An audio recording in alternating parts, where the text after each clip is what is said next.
This is part one of a short series about how psychic medium John Edward and skeptic and magician James Randi are basically the same guy, right? If you take a coin, they're two sides of the same coin. My name is Mariana. This channel is about mediumship, animal communication, and skeptic.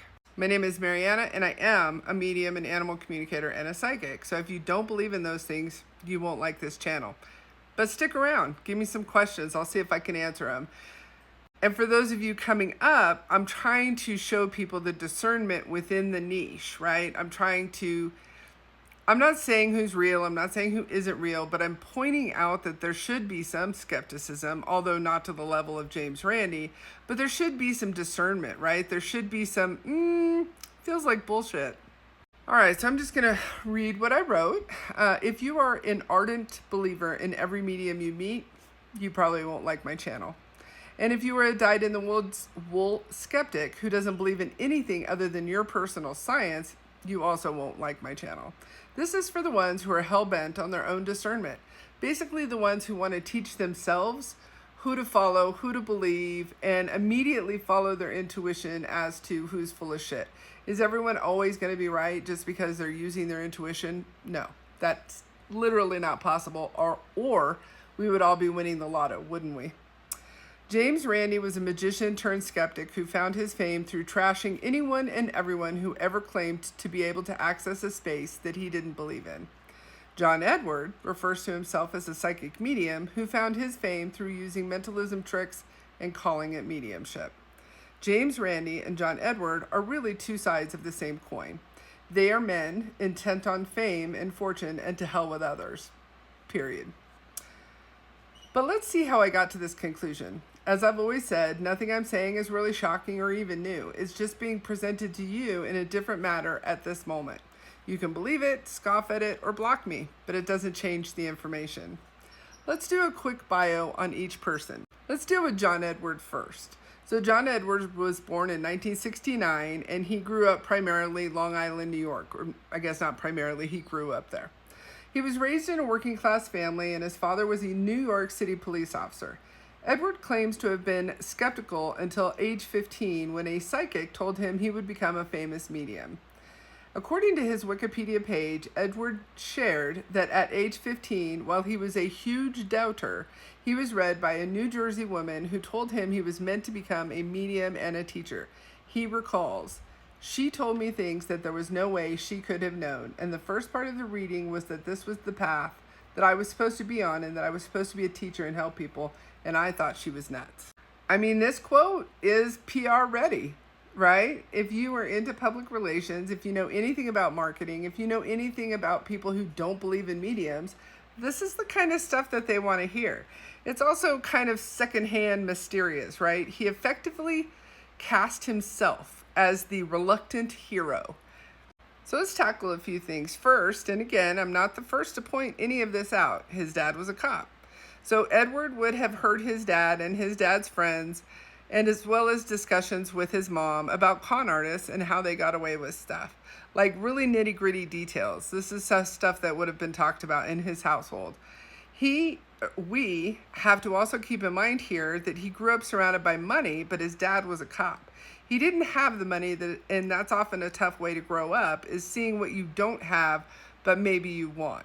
Having said that, his past does seem very clean of scandal for his profession, and given the era that he grew up in and became famous in, he doesn't have any scandals to refer back to. He's never, even though there's some skeptics out there, Susan Gerbic especially, who want to say that they've like busted him or whatever, he's never really been caught red-handed as a cold reader, unless you understand cold reading. Keeping in mind that mediums do work from a database, right? We work from our own database. He did grow up around immigrants who were building their roots in a new country. So he definitely grew up around diversity. He could pick out a lot of different things. Like, let's say a comedian, some of their better ability is to be able to stereotypically talk about different groups of people and know some different cultural things about them. So if you take the lack of scandal from him or his family, that sells credibility, right? And when you add reluctant hero to credibility, you get a man coming up when patriarchy had more power, because he's getting a little older now. He used that credibility, obviously, to his credit before personal branding was even as big as it is now. He was coming up in the late 80s to early 90s, and it was a straight hustle. You have to think about, he would have had to hustle to become the person that he has become. He wasn't discovered, per se. He hustled himself into Hollywood. Every time you hear about Edward or any of the older psychics, really, and mediums, they consistently act like they were gifted with this. I used to believe, honestly, that there was like 8 mediums in the world and they were all celebrities. I did not realize, for whatever reason, that you can learn this, that we're all born with the same abilities to do this stuff. It just depends on how much you actually want to do it and how much you know what I mean? Everyone can play the piano, not everyone's going to be Mozart. But if you go 365 day and night learning to play the piano like Mozart, then of course you can get pretty high level. So when we read about Edward's youth, we see a psychic in the making, but he doesn't describe anything that most of us didn't grow up feeling, seeing, or doing. I think every single one of us can think about the time we answered the phone and we knew it was grandma. Or we could think about the time we knew someone was going to pass away. Or we could think, you get my point here, right? Most of us grew up with these little psychic drop-ins, if you will. All right, we've all had those psychic moments, but he relies on the same shtick that most con artists rely on, and that's that I've been doing this as early as 5. That was in his book, One Last Time by John Edward, that he wrote about 1998, that was published about 98, 99. And this is the same exact stick that the Bale Sky experience uses, that they've been doing this since they were born or they were 5. I don't understand the flex. In fact, if you pay attention, the Bale Sky experience, you could literally overlay many of her claims onto what Edward's claims as well. But let's not lose focus.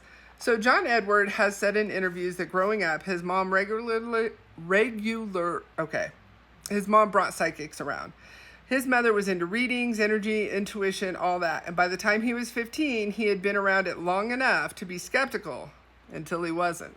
But let's pause for just a moment and let's play a little game that I like to call replace the word psychic, because sometimes it takes a swap to see something clearly. So if we said, my mom brought around drug dealers, what do you think he would have grown up doing? If he said, my mom brought around failed musicians, my mom brought around people who claimed to talk to your dead uncle for $60 a session, my mom brought around crystal pushers who called themselves intuitive entrepreneurs, my mom brought around cold readers who didn't know they were cold reading, my mom brought around spiritual influencers before Instagram existed. Now imagine a 15-year-old boy who is awkward, lonely, whatever he was at 15, right? Growing up in that atmosphere. And one of these characters looks him in the eye and says, you're special. You're one of us. And I'm here to help you. That's literally grooming. Now we know that today. I don't think we knew that back then for sure. Edward has referred to his mother as a psychic junkie, but we're supposed to believe he's as special as the corner psychic said he is. In other news, many of the fakes you see on TikTok used to have storefronts, and they used to have mobile card tables, and they used to be on literal corners. Just because his mom believed in them didn't make them any less fake than the fakes we see today. Psychics and mediums love to romanticize and embellish their spiritual childhoods, but a kid surrounded by people making wild claims and performing mysticism like theater and telling them that they're destined for greatness is identity programming. It's grooming for performance. It's also very easy to see that he watched them make money. He describes one experience where his whole family was there apparently. The psychic comes to their house and each person goes in there and has a conversation with this psychic. So let's just say the psychic was $5 a pop. The way he says it, he just watched about 20 people go in there. So he just watched the psychic make an easy $100 in who knows how long, right? He at these tender ages just watched somebody make good cash in a short amount of time for telling people what they want to hear. So in my opinion, I think this is where Edward found his branding gold. He knew there were many fakes, if not all fakes, mixed into his mom's obsession. So he presents himself as the normal guy among the crazies. He didn't believe it until he just couldn't handle it anymore, and the dead people made him believe. I mean, a psychic that shows up to his house and he's 15 and she says she is there to set him on this path in your life. It's very movie-licious. It's very dramatic. It's also very hard to believe. I barely remember being 15, let alone remembering that I saw a psychic at 15 who said, I'm here to push you into this and you're going to be amazing, right? Hugh the Bales guy experienced claiming the same exact thing with Sylvia Browne on a Montel Williams TV episode that she has one photo of as an audience member. So you can see how some of the mediums today are utilizing some of the older tactics of the mediums of yesterday. You have to also keep in mind, Edward is a movie producer similar to Thomas John and his self-produced Seatbelt Psychic show, which has basically been completely debunked by the New York Times and by the skeptical people that Susan Gerberg is aligned with. Edward was a producer of his shows through his own company called JECO Productions. He owned the edits on his shows. He edited his shows. Therefore, everything you see from Hollywood is going to look amazing, right? Remember, this is Hollywood and he's producing a product, and for the most part, that product was never challenged. It was entertainment, and he has to buy into his own claims, or it won't go very far, will it? So if you then take James Randi, he made skepticism into a performance, literally. He was born in 1928 in Canada. He left school early, joined a carnival, and made a name as a magician and an escape artist. Again, he idolized Houdini, and Houdini hated mediums. So of course, Randi, that's his hero. He's going to take it up on himself. He called himself the Amazing Randi. At 15, Randi claimed he wandered into a spiritualist church, watched a medium fake a message from the beyond, and there were absolutely fake mediums back then. It was incredibly easy to be a fake medium back then. And Randi was apparently so disgusted that he swore to expose every fraud he ever met. But let's be real. He's casting himself as the hero as well. He basically has what I call a 15-year-old Messiah syndrome. He's claiming that he didn't choose the path, that the path chose him. The same thing with Edward. I didn't choose this. It chose me. The dead personally picked me out of millions and millions of people to be with you. And both of them chose this path at a very early age where, I mean, again, most of us don't even remember our 15-year-old year, let alone all of this intricate detail. So Randi creates this $1 million paranormal challenge, which was more of a media stunt than it ever was about science. In fact, real scientists, again, would not even participate in many of Randi's media stunts because they weren't scientific and they didn't want their name tied to Randi. So Randi called this the ultimate test for any psychic or paranormal claimant. Of course, it was run by Randi and his hand-picked judges. And as I said on my TikTok, he would move the goalpost when people did get close, and some people did get close, even according to some of his information. Surprise, though, nobody passed. Because if somebody passed, Randi wouldn't be relevant, would he? Many respected scientists and psychical researchers refused to engage with it, not because they feared exposure, but because they said the test conditions were biased, unscientific, and publicly humiliating by design. So if you came here thinking that Randi was the saint of skepticism or Edward is the saint of spirits, bad news. These men don't oppose each other, they actually need each other. Randi went out of his way to humiliate people. It was literally his brand, and it continues with a lot of the skeptics today. I'm not big on skeptics, as you can tell. So Randi basically, his whole persona was built on this self-righteous rage against psychics, faith healers, spoonbenders, astrologers, mediums, you name it, right? And yet he performed illusions on stage. So he was what I would call a con artist. I believe mentalists and magicians, it's a con, right? Even though it's right, well, not even though, because it's right in front of your face and you see it and it's hard to believe, but you still believe it, that's a con. And Randi had a very deep-seated need to be the smartest person in the room, always. Interestingly enough, Randi also came out publicly as gay in 2010 at the age of 81, which is insane.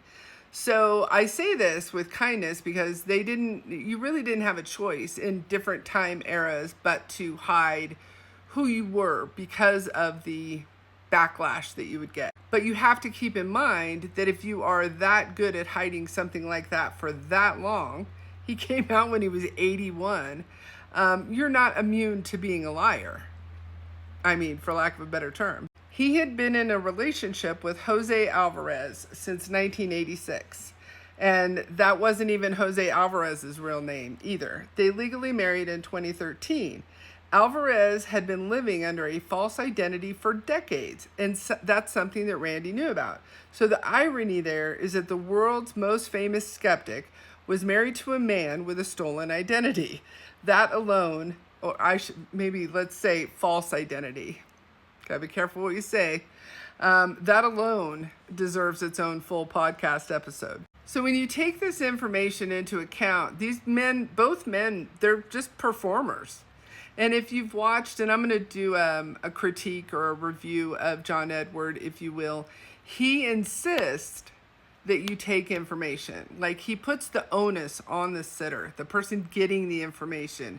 That's also very performative. So both of these men basically built this mythology around themselves, casting themselves as reluctant heroes here to save the day. And they both did it at age 15. Or I should say, retroactively, they claim they did it at 15. Both of them were selling something that they needed you to buy in order for them to remain relevant, which technically I suppose that could be said for anyone. This is an interesting thing, is that I think they both weaponized the crowd, right? So Edward uses his audience for the vulnerability, the grief, the loss, the desire to create this emotional payoff that supposedly casts him into this savior type of a persona. Randi uses the audience for basically mocking people and humiliating people, staging takedowns, publicly humiliating people that he has judge, jury, and executioner deemed as frauds. So they both know how to use the crowd for their performances. They both trade in on the certainty of you have to believe in them in order to believe what they say. For example, Edward will say, "This is real, I hear the dead," and Randi would say, "This is fake, and I know why." So neither one of those statements leave any gray area, right? Their brand depends on absolute conviction of what they believe in, but it depends on your conviction of what they believe in as well. They were both illusionists. So Randi literally was a stage magician, but even as a skeptic person, he's still using the illusion of him as a scientist, which he never, ever was. And Edward uses the illusion of cold reading, audience priming, and theatrical editing through his own production company. So what do you think? Do you have questions? Do you think that this is complete bullshit, that they're not alike? Do you think that, oh gosh, I never thought of it that way, they are alike? What is it that you think? Because I think James Randi and John Edward are basically the same person with different brands, right? Let me know what you think in the comments, and let me know if you have any questions.